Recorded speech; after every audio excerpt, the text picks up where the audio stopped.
I stood at my window. A strange fog was creeping toward town. The fog kept thickening.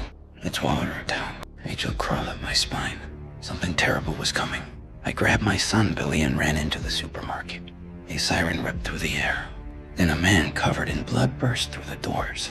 He screamed that something in the mist took his friend. His face froze everyone in the store. He yelled at us to shut the doors. We yanked the metal shutters down, and we all heard it. The man outside let out a horrifying scream. The fog had pressed against every window. Some swore it was a military experiment. Others said a chemical plant had leaked. A few said the end of the world had come. A young woman suddenly stood up. She said she had to leave. Her two children were home alone, waiting for her. She would walk through the mist to her kids. The whole supermarket fell into dead silence. Nobody dared meet her eyes. Her face filled with despair. She walked into the white fog alone. I went to grab a blanket for my son. The light suddenly went out. A sharp noise came from the door behind me.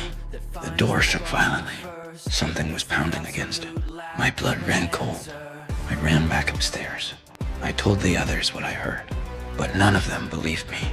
They wanted to open the door and fix the power. I blocked the door to stop them. They mocked me and called me a coward.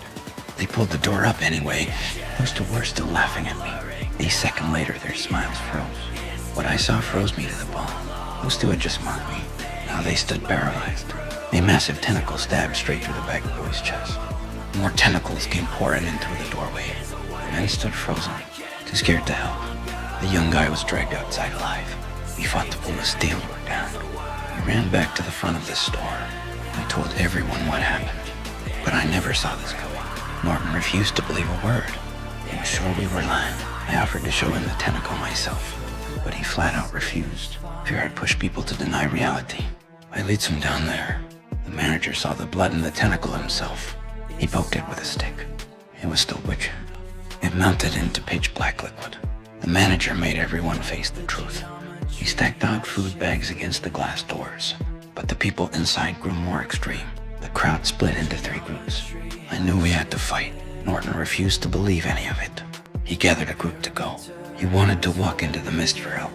He would not listen. I stopped trying to argue. He said he could prove the mist was safe. He would send one man out tied to a rope.